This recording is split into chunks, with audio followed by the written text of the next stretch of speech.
Hello, and welcome back to Where the Demons Lurk. I guess Morris is meeting up with us. He's a cutie, so I always like meeting up with him. Yes. Too late. In the distance, you can see Morris running over. Sorry I'm late. Walking through this rain is like fighting a waterfall. Ready to go. Why are you in such a hurry? I just got a call. Another client can't wait any longer. They need me to help them with an issue at their house. So, after we deal with King's Place, we've got to go there. We? Yes, we. I'm not making twice the trips to drop you off, then head to their place.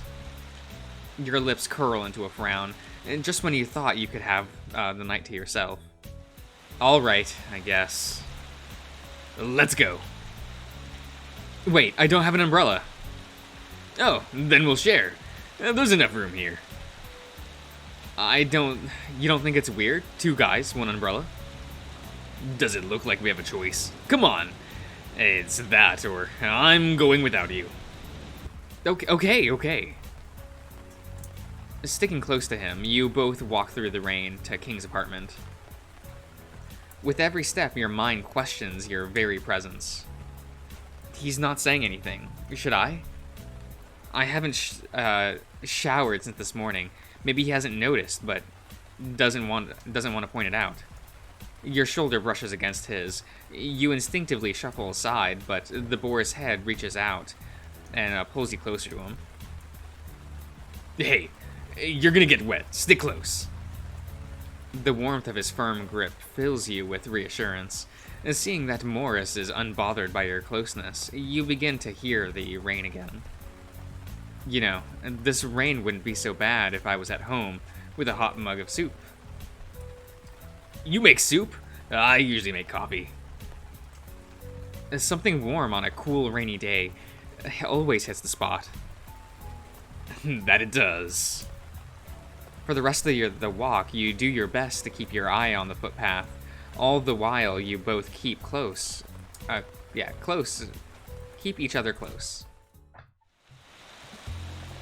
You arrive at King's apartment, but stop outside. What's the plan? First we get in. You wouldn't happen to have a key to his place. You shake your head. Then we're breaking in. Just be my lookout while I pick the lock. You know how to pick locks? It's handy in this job. What if someone catches us? I'll be fine. I mean, my contract does state that you bear all responsibility in the case of legal complications for my actions. I didn't agree to that. Heck, I didn't even sign anything. I'm joking. We both done for it if someone reports us. So keep an eye out while I do my job. There's also the bigger problem of how we maintain King's Place while he's not around. You guys still covering for him at work?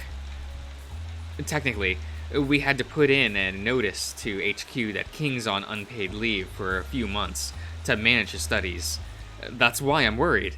No way can I cover the rent for two places. Doubt you can afford it. You remember how the inside of his place looked. I guess it would take at least 2 convenience store manager salaries to afford this. His parents must be helping him with rental. Have you figured out how you're going to convince his parents? No. Do I really have to do it?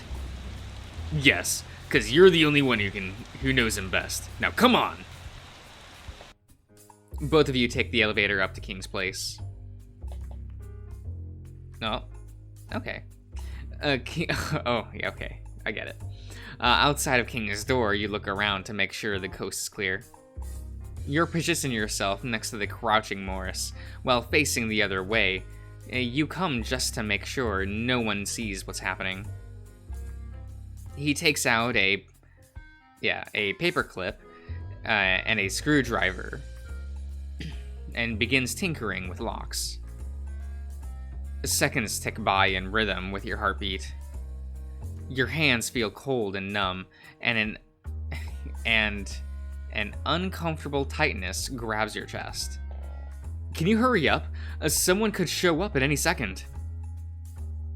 I didn't say I was an expert. Hold it. The door of the elevator opens to give view to a woman with a man hanging by her side. Crap! You widen your stance and put on your best quivering smile. The couple approaches you and stop at the door in front of King's place. You recognize them as King's neighbors. Hey, I know you. You're King's friend, right? The woman, though no taller than you, stands with such towering confidence. Her hands on each of her hips as she tilts her head to the side. Her energetic posture is in stark contrast to her companion holding her by the waist, as one would hug a massive plushie. You only saw them once, and only briefly, during your trip to King's, so you know next to nothing about them. Oh, honey, let's not bother him. What are you two doing? I need to distract them.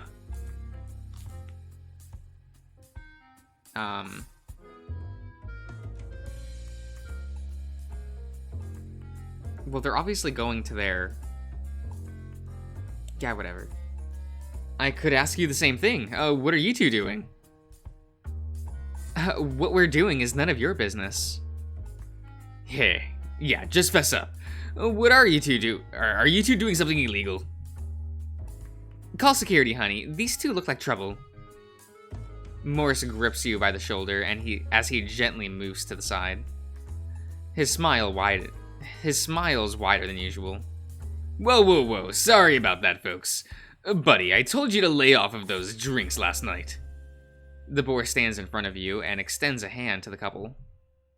The name's Morris. I'm here as a home spiritual consultant. A home spiritual consultant? I've never heard of that before. My line of work is pretty niche. I basically offer home decorating consultation to help raise the spiritual harmony in someone's home. Kabu here asked me to help to take a look at his friend's place while he's away. Something of a surprise gift. Away? Come to think of it, we haven't heard King's cooking since yesterday. The little guy is always cooking up something for us to try. Morris turns to you, his pupils dart towards the duo repeatedly. His family had an emergency, so he had to leave and help them straight away. Oh no! Don't worry, sir. That's why we're here, to hopefully purify and improve the spiritual health of King's home, just like yours. Ours? Well, why, of course. I couldn't help but notice the beautiful ornament you placed outside your door. It's then you notice that King's apartment has a pink paper decorating it in the shape of a heart. The decoration depicts a girl and a boy holding hands and kissing each other. King's neighbor, okay. You swear that you've never seen that before. Oh shuck, that little thing. I made that on his birthday. And I love it. I love it so much, sweetheart. What did I do to deserve you? The man holds the lady close to her hips, and the two of them exchange an intimate kiss that makes you look away. Baby, you're a very generous lover. I just wanted to show you how much I loved you.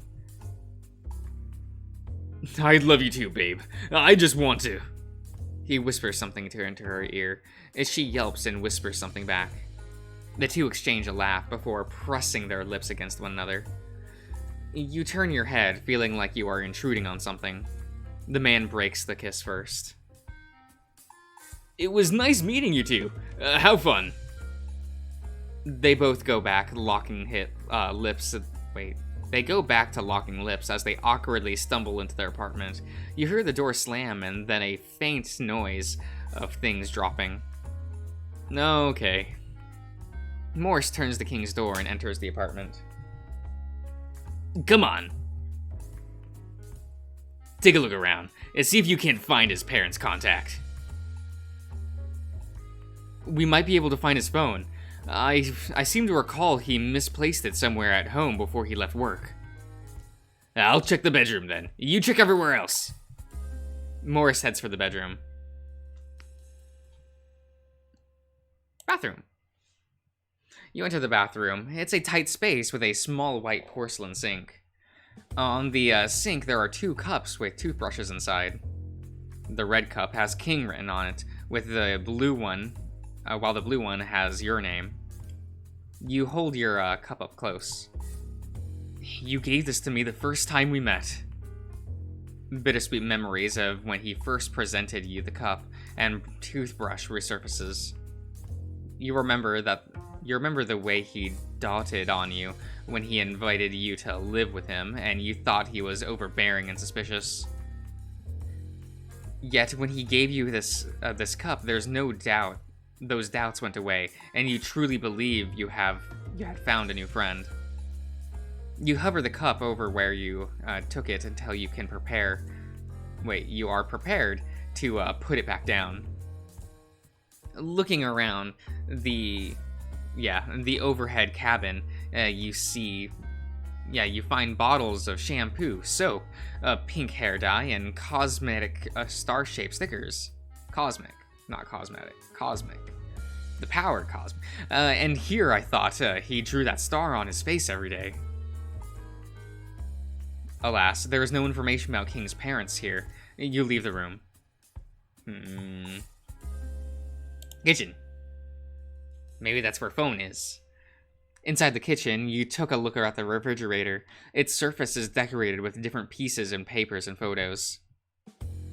On the freezer, held on by a blue button fridge magnet, is a selfie of King and you on the day you first rented your apartment unit.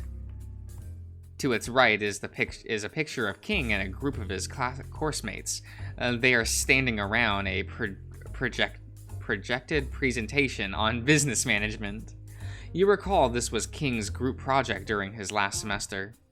Looking down, you find a piece of paper taped on the refrigerator. It reads, important. Pa equals High Lord, Ma equals Queen of Meals. I wonder what that means. Just then, Morris enters the kitchen with King's phone in hand. Found it. He left it charging under his bed. Sorry it took so long. I was searching his computer for his college website. Now he is now officially deferring a semester. Great. Then let's start. Hold it. I went through his contacts. There was no mom or dad, or any variation of that on the list. I think King might use codes names instead. Look, there's a note on the refrigerator that mentions his parents and other titles. Maybe try looking those up. Let me see. Nope. No High Lord or Queen of Meals. Weird. These titles must mean something. An imaginary light bulb lights up above your head. Is my name in his contact list? It's not. Here's hoping there's a clue. You pull out your phone to call King. The phone in Morris's hands rings. It says, Nedwin. Nedwin? That's the name of the Overlord from from DD14. Overlord, High Lord, Queen of Meals. Wait, it's not Queen of Meals. It's Queen of Seals. All 3 titles are from the game. In that case, then there's a chance there.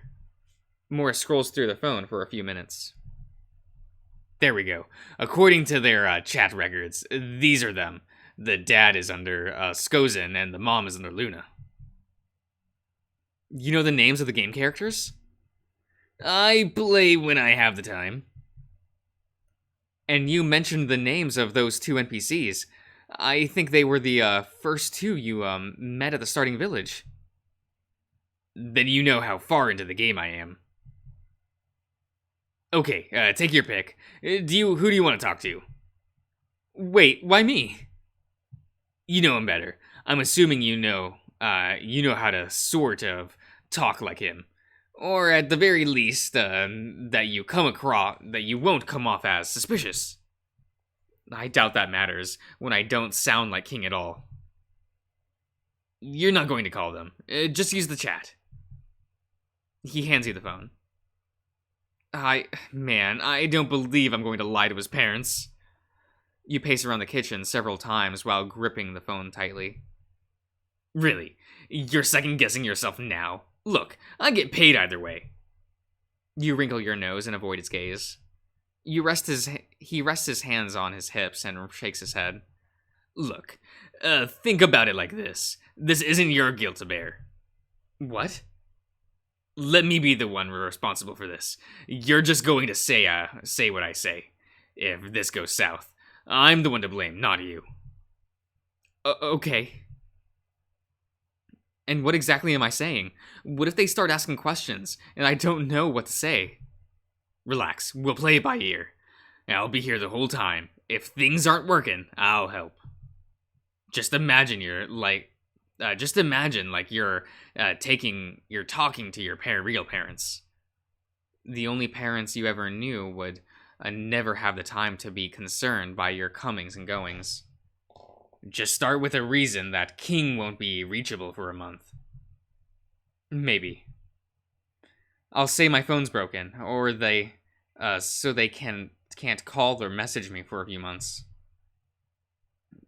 They might send a new phone.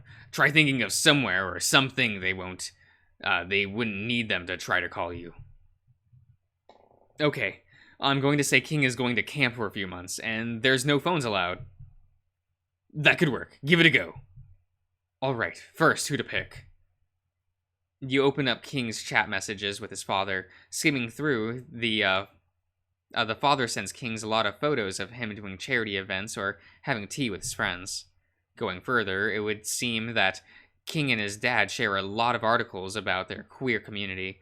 Most of it is King trying to explain to his father what they are all about.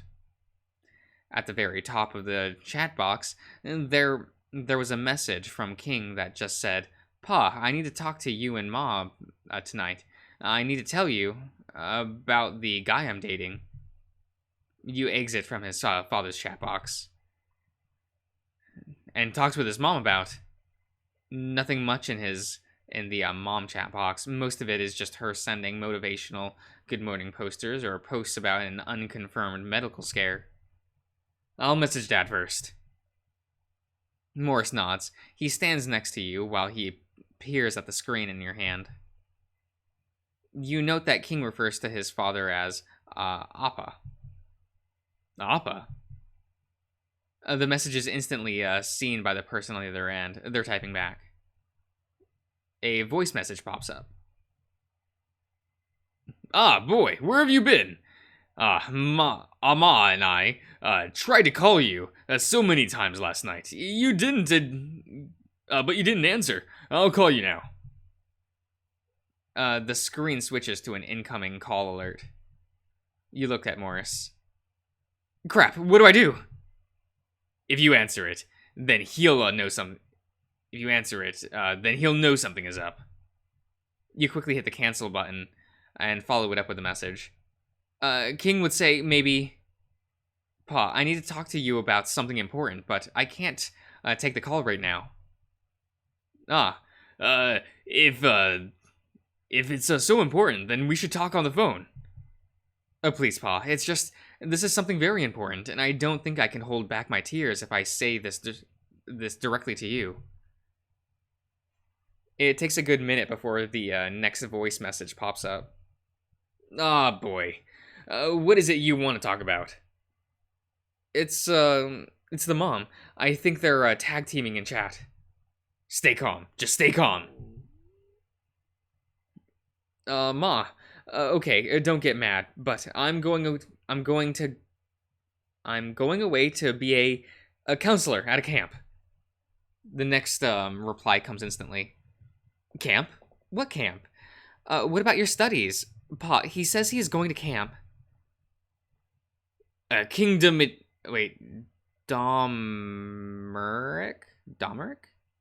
You better start explaining yourself. It's nothing big. It's just an exciting opportunity, and I want to go experience it. Getting from it all for a semester. A semester? What is this camp? Why is it so important? You have to miss a semester. You look to Morris, but he shakes his head, unsure of what to advise you on. Bodybuilding. Bodybuilding? You? No offense, son, but what makes you suitable to be a counselor at a bodybuilding camp? Yeah. Counselors can do other things. Maybe he just helps them to help the other counselors who are already training them. It's a silly idea. How is he going to help you with your degree? How is this going to help you with your degree? Better you cancel and just forget the idea. Your neck feels warm. I know about food, Pa. Bodybuilders need to eat food. Plus, I want to use this time to figure myself out. This again, oh boy. Don't worry about your time and energy on something like this. Studying is important. My friend is looking for someone to manage his business, and I already said you would be looking for a job after you graduate. Maybe you can talk to the camp people and ask if you can stay there for a week, but not 3 months. No, I want to stay for the whole thing. This is important to me. I promised the camp I would help out. Oh, son, please. You think the job market is going to be good the later you graduate? Listen to Pa. I listened to Pa, King. Your ears are burning now. The persistence, chinks, persistent, chinks away at you. This is the parade all over again. You want to go and dance around with men in their colorful clothes. Think about your future. Just listen to us. You take a deep breath and remind yourself what's at stake here. Ma, Pa, I know you're worried, but I assure you, I will be fine. This is important to me, and I want to do it so I can focus on my future. Please, I need this. I need you to trust me that this will be okay. There's no reply for a few minutes. You worry if they're, mad. If they're too mad to want to continue. Okay. I'm actually going to end the part here, everyone. So I'll see you around.